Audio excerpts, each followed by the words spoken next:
Welcome to this video on the way of things.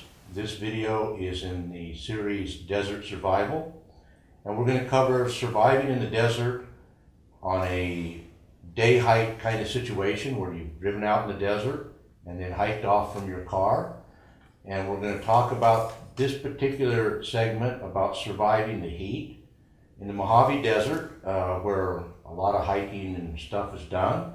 The temperatures can actually get to 110, 115 degrees, and this kind of hiking is dangerous, but it can be done safely if you do the right things, and that's more what this is about. So we'll be talking with my brother-in-law Tim Liddell here, who's done a lot of hiking in the Mojave Desert and knows it very well, it's particularly Joshua Tree and some of the extreme temperatures that it sees. So Tim, tell us a little bit about, we're out there, we're the average person, we're going to do a day hike in maybe Joshua Tree or Death Valley. What are some of the things that we need to do when we're getting ready to leave that vehicle? One of the things I would do is probably crack the window just a little bit to let some of that heat out, just a little bit, and that'll cool things off just substantially actually. Make sure you have everything in there that you think you might need if you have to come back to the car,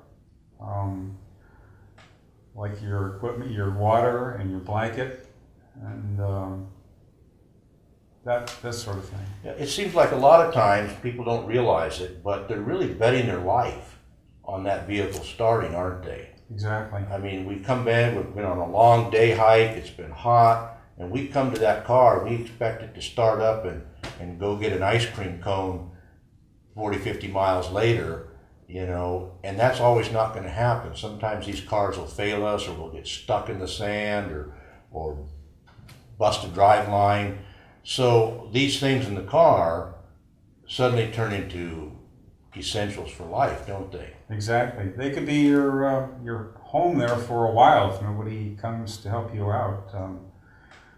Another thing I would be really careful about is when your car has been parked there for a period of time, it's going to provide shade, which is a place that snakes can go under. So if you happen to go back to your car, before you go walking up to your car, just think that somebody may be using that for shade. Another thing in this modern world that we seem to have that's a real help, but we need to be aware of it, is cell phones. Now, a cell phone, I have noticed many times driving out into the desert that, of course, you lose cell service. But a lot of times, if you know that only a mile or maybe even 500-600 yards back you had cell service, could make a difference between life and death. I've known of several people that have found themselves in that situation. So a charger, knowing where you have cell service and not, seems to be another one of the things that before you leave the car would be a good thing to know. You've had, I know, cell phones, but you've also used professionally radios that I think were the same way. Yes, you can't always count on the technology. Oftentimes, even if you've been in an environment where there's no cell service, sometimes just by climbing to the top of a small peak may be enough to get you some service. So that's something to keep in mind. Okay, so now we start to leave the security and comfort of the vehicle. What are some of the things that we need to carry with us, again, in this very hot desert environment, hot and dry desert environment? Well, the 10 essentials that I mentioned earlier. Now that you mentioned that, and that was a very good list, what would be some of the items on the 10 essentials that we would want to carry, especially in a hot situation? The special items would be extra water. You can use your thermal blanket that is going to keep you warm at night, but you can also use it for shade. You may end up stretching it to make shade for yourself for a while. Yeah, I suppose that would be a very important thing, because a lot of places in the desert, there's virtually no shade. Now, some places there is, like Joshua Tree has a lot of rocks and such that provide shade, but you get out on some of the greasewood flats and places like that, places in Death Valley, I know that you've hiked to have virtually no shade. If you find a place that looks like it has shade, if there's a spot you want to go to, make sure that it's not occupied by somebody else that's looking for shade, like a snake. Okay, now also shade is, I know back in my power plant days, we talked about radiant energy and it was being as much as 1,000 watts per square meter. So I know that if you have like whether it's a portable shade or natural shade, what do you think, how much longer do you think you would last in the desert, say with or without shade? What kind of advantage is that if you get into a survival situation? I think if you do it right, you could double your time out there if you're very careful. So if you had a day's worth of water, you would have 2 days of water. Yes.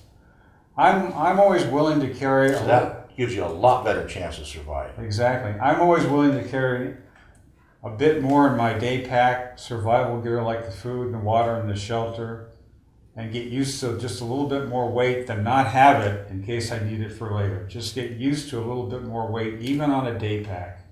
Okay, so we're talking in this desert survival, we're talking about water being one of the key elements.